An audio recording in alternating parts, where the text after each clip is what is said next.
Hello friends, welcome to SSC coaching centre. दोस्तों, आज के वीडियो में इंपॉर्टेंट क्वेश्चन है जिसमें कि लाभ हानि के बहुत इंपॉर्टेंट प्रश्न हैं और भी अलग अलग चैप्टर से क्वेश्चन लिए गए हैं, तो पूरा वीडियो देखिएगा। चलिए स्टार्ट करते हैं। पहला प्रश्न है, एक दुकानदार 12% की छूट देकर भी 33% का लाभ कमाता है। यदि कुर्सी जिसका अंकित मूल्य 4,740 रुपये है, उसका दुकानदार के लिए क्रय मूल्य क्या है? देखिए, कोई भी चीज है, मान लीजिए अपने आप में वो 100 रुपए की होगी और उस चीज पर वो 12% की छूट दे रहा है, तो 100 रुपए की चीज पर वो 12 की छूट देगा। भाई 100 का 12% निकालेंगे 12 ही होगा। तो 100 पे जब 12 की छूट देगा तो उसे वो कितने में बेचेगा? इसका मतलब वो 88 रुपए में बेचेगा अगर 12 की छूट देगा तो। ठीक है। अगर वही 100 रुपए की चीज पे वो क्या कर रहा है? 33% का लाभ कमा रहा है। वही 100 रुपए की चीज पे वो 33% का लाभ कमाएगा। तो 100 की चीज पे 33 का लाभ कमाने का मतलब क्या है? वो 100 की चीज को 133 में बेचेगा, तभी तो 33 का लाभ कमाएगा। तो ये आपको यहां लॉस कर रहा था 12% का, यहां प्रॉफिट कर रहा है 33% का। ठीक है। तो कुर्सी जिसका अंकित मूल्य है 4,740 रुपया। ठीक है। आपको क्या करना है? ऊपर वाली वैल्यू को इन दोनों में से ऊपर लिखना है और जो नीचे वाली वैल्यू है इसको आपको नीचे लिखना है। इसको आप कैलकुलेट करोगे, आंसर आ जाएगा 3136। सवाल यही खत्म। ठीक है, किसी को कोई दिक्कत नहीं। इस तरीके का प्रश्न जब भी कभी आए कि पहले तो उसने इतने की छूट दे दी, छूट देने के बाद भी इतने % का उसको लाभ हो रहा है, तो कैसे करना होता है? बिल्कुल ऐसे ही आप करोगे, आंसर आपका निकल के आ जाएगा।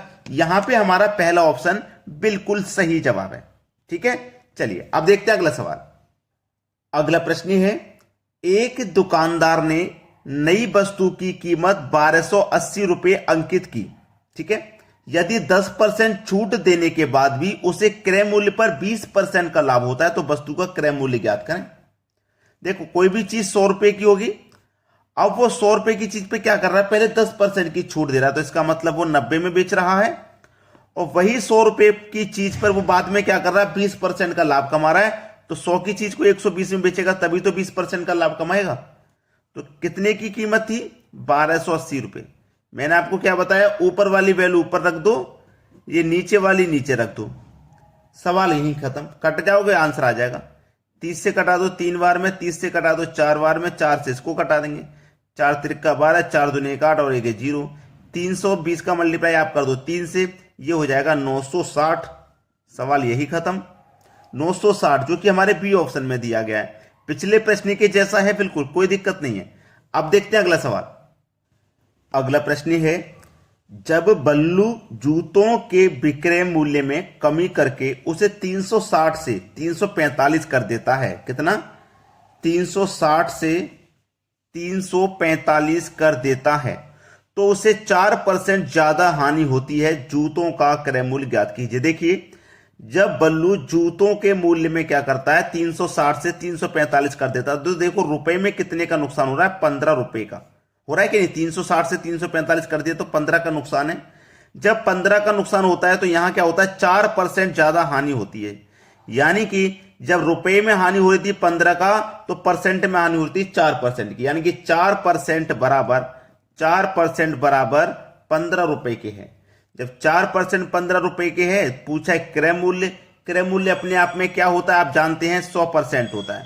ठीक है, 100%। आपको 100% का मान बताना। 4% की वैल्यू 15, तो 100% का कैसे निकालेंगे? 4 से डिवाइड कर देंगे। 100% का मान निकालने के लिए 100 से मल्टीप्लाई कर देंगे। तो देखो, 4 से 100 कट जाएगा 25 बार में, 15 का 25 का मल्टीप्लाई कर दो बस।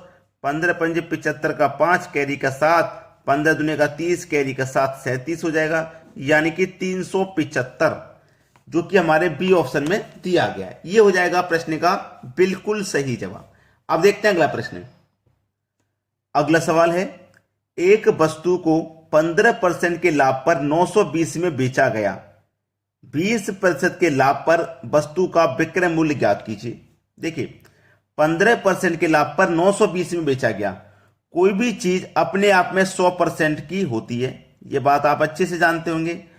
अब 15% का लाभ कब होगा? जब 100 की चीज को आप 115 में बेचेंगे, है कि नहीं भाई? 100 की चीज को आप 115% में बेचेंगे तो देखो 15 का लाभ होगा। कोई चीज 100 की होती है तो 100 की चीज को अगर आप 10 अधिक में बेचोगे तो 10 का लाभ, 20 अधिक में बेचोगे 20 का लाभ। अब यहां 15 अधिक में बेच रहे हैं तो 15% का लाभ हो रहा है। और रुपए में कितने में बेच रहे हैं हम? 920 में, यानी कि 115% की वैल्यू हमारी 920 है कि नहीं? 115% की वैल्यू 920 है तो 100% का मान निकाल लो, 115 से डिवाइड कर दो। 100% का मान निकालने के लिए 100 से यहां मल्टीप्लाई कर दो। देखो 5 से कटाऊंगा मैं, 20 और 3 23 बार में कटेगा, और 5 से इसको कटा दूंगा 20 बार में। 23 चौक के 92 और 1 जीरो 40, 4 दुने का 8 और 2 जीरो, यानी कि 800 रुपये उस वस्तु का क्रय मूल्य है। पूछा क्या? 20% के लाभ पर वस्तु का विक्रय मूल्य, 20% के लाभ पर। अब देखो 800 रुपये हमारा क्रय मूल्य निकल के आया है। क्रय मूल्य मतलब 100% का मान। अब 100% की चीज को आप 120 में बेचोगे तभी तो 20% का फायदा होगा, तो 120 में बेच दीजिए। बटे में 100% का मतलब बटे में 100। जीरो से जीरो क्या है? जीरो से जीरो। 12 का जीरो मल्टीप्लाई करेंगे, जीरो 12 अट्ठे होता है, जहां पे मैं करता हूं 12 अट्ठे 96, तो यहां पे 960 रुपये आपका आंसर आ जाएगा। तो विक्रय मूल्य क्या होगा? 960 रुपया, जो कि हमारे सी ऑप्शन में दिया गया है। आंसर सभी को समझ में आ गया? अब देखेंगे अगला प्रश्न। अगला प्रश्न है, विकास 4 रुपए के 5 केले खरीदता है, 5 रुपए के 4 केले बेच देता है, उसका लाभ प्रतिशत कितना है? देखिए इसके लिए मैं आपको एक ट्रिक बता रहा हूं, ठीक है? ट्रिक बता रहा हूं आपको। रुपए वस्तु लिखना है, तो रुपए के नीचे पहले रुपए लिखिए, 4 रुपए। वस्तु कितनी? 4 रुपए में 5, फिर बाद में रुपए कितना? 5, और वस्तु कितनी? 4। आपको करना क्या है कि अंदर अंदर वाली संख्याओं का मल्टीप्लाई, फिर करना बाहर वाली संख्याओं का मल्टीप्लाई। तो देखो 5 बचे 25, माइनस कर देना है बाहर वाली संख्याओं का मल्टीप्लाई, 4 चौके 16, और बटे में आ जाएगा बाहर वाली संख्याओं का मल्टीप्लाई 16 और गुने 100। समझ में आया ना? अंदर वाली संख्याओं का मल्टीप्लाई करके लिखना है, माइनस करना है बाहर वाली संख्याओं का मल्टीप्लाई, और बटे में बाहर वाली संख्याओं का मल्टीप्लाई। अब 25 में से 16 घटाएंगे, 9 बचेगा, बटे में 16 है, गुने 100 है, ठीक है? अब 4 चौके 16 कट जाएगा, 4 से ये 25 बार में कट जाएगा। 25 का 9 से मल्टीप्लाई कर दो तो ये हो जाएगा 9 पंजे 45 का 5, कैरी का 4, 9 दुने का 18, 4 22, 225 हो गया। डिवाइड करना है 4 से, कर दो भाई। 4 पंजे 20, 2 बचेगा 25, 4 छिंग 24, 1 बचेगा 10, 4 दुने का 8, 2 बचेगा 20, 4 पंजे 20, 56.25%। किस ऑप्शन में? 56.25%, डी ऑप्शन में दिया गया है। डी ऑप्शन हो जाएगा प्रश्न का बिल्कुल सही जवाब, ठीक है? अब देखते हैं अगला प्रश्न। अगला सवाल है, एक आदमी 3 रुपए के 10 संतरे खरीदता है और 3 रुपए में 8 के हिसाब से बेचता है, लाभ प्रतिशत ज्ञात कीजिए। तो जो तरीका मैंने आपको बताया याद है ना आपको? रुपए वस्तु, रुपए वस्तु, रुपए कितने? 3, वस्तु कितनी? 10, रुपए कितने? 3, और वस्तु है 8। तो कर लीजिए अंदर वाली संख्याओं का मल्टीप्लाई और माइनस कर देंगे बाहर वाली संख्याओं का मल्टीप्लाई। तो 10 का 3 से मल्टीप्लाई करेंगे तो 30, माइनस बाहर वाली संख्याओं का मल्टीप्लाई 8 त्रिक का 24, और बटे में बाहर वाली संख्याओं का मल्टीप्लाई गुने 100, ठीक है? 30 में से 24 घटेगा 6 आ जाएगा, बटे में 24 गुने 100, ठीक है? 6 एकम 6, 6 चौके 24, और 4 से कट जाएगा 100 25 बार में, यानी कि जो लाभ का परसेंट है वो है 25%, यानी कि बी ऑप्शन प्रश्न का यहां पे बिल्कुल सही जवाब है। अब देखेंगे अगला सवाल। अगला प्रश्न है, पहले 50 प्राकृतिक संख्याओं का औसत है। पहले 50 यानी कि 1 से स्टार्ट करेंगे, 1 2 3 4 5, ऐसे कहां तक जाएंगे भाई? 50 तक पूछेंगे। प्राकृतिक का मतलब क्या होता है? लगातार। तो पहले 50 का मतलब 1 से लेके 50 तक लगातार संख्याओं का औसत उसने पूछा है, ठीक है? तो औसत कैसे निकालेंगे? आपके पास संख्याओं का अंतर यदि समान है, जैसे 1 और 2 में 1 का अंतर, 2 और 3 में 1 का अंतर, 3 और 4 में 1 का अंतर, 4 और 5 में 1 का अंतर, अंतर जब समान चलेगा, अंतर संख्याओं में जब समान है तो ट्रिक क्या रहती है? First plus last divided by 2, ठीक है, तो फर्स्ट संख्या आपकी 1 है, लास्ट 50 है, डिवाइडेड बाई 2 करेंगे आप, तो ये 51 हो जाएगा। 2 से डिवाइड करोगे तो 2 से डिवाइड करने पे आ जाएगा ये 25.5। ये आपका सही जवाब हो जाएगा। ठीक है, 25.5, बी ऑप्शन बिल्कुल सही है। अब देखेंगे अगला प्रश्न। अगला सवाल है, 7 संख्याओं का योगफल 1050 है। पहली 3 संख्याओं का औसत 120 है, चौथी संख्या 126 है, तो अंतिम 3 संख्याओं का औसत ज्ञात कीजिए। देखिए 7 संख्याओं का आपके पास योग है 1050। ये क्या है आपके पास योग 7 संख्याओं का। 7 संख्याओं का योग है 1050, तो औसत क्या होगा? औसत तो पूछा नहीं है, लेकिन संख्याओं का मल्टीप्लाई औसत से करने पे योग पता चलता है। तो यहां बीच में कोई औसत होगा, कोई संख्या होगी जिससे हमने मल्टीप्लाई किया है, तो 1050 योग आया है। फिर बोला है कि पहली 3 संख्याओं का औसत 120 है। इस 7 में से पहले की जो 3 संख्या है उनका औसत 120 है, तो संख्या का मल्टीप्लाई औसत से करेंगे, योग पता लगेगा, तो ये 360 हो जाएगा योग। ठीक है, 360 योग हो गया।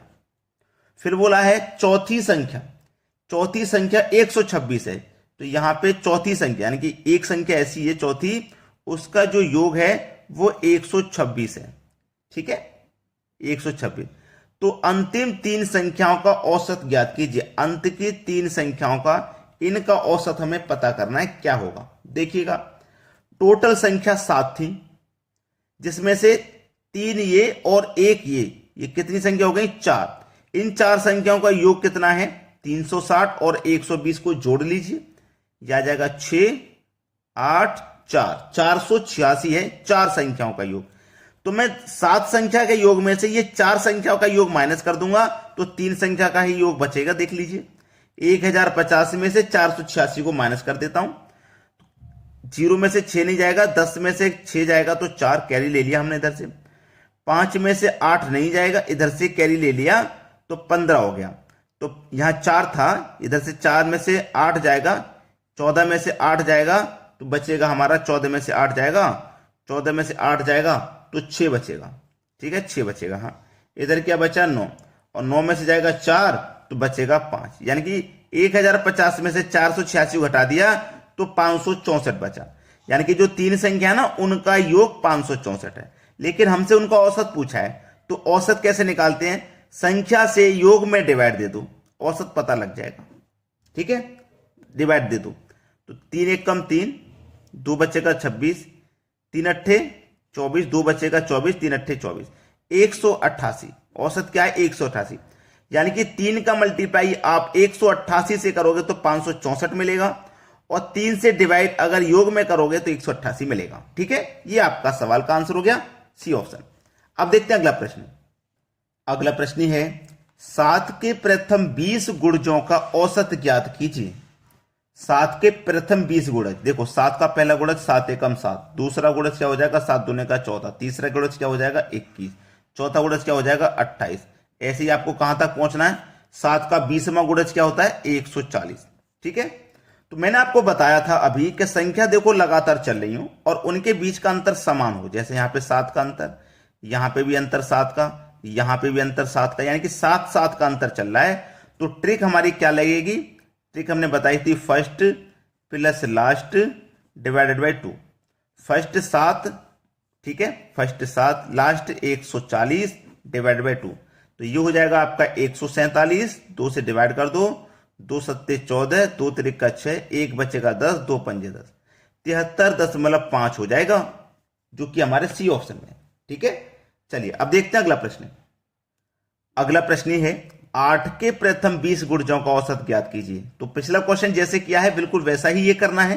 तो ये प्रश्न मैं आपको होमवर्क के लिए दे दूं, जिससे कि आप करके मुझे कमेंट में इसका आंसर भेज दें। ठीक है, होमवर्क के लिए है। और अभी तक आपने लाइक नहीं किया वीडियो को तो लाइक कर दीजिए, शेयर नहीं किया तो शेयर कर दीजिए। ठीक है दोस्तों, धन्यवाद।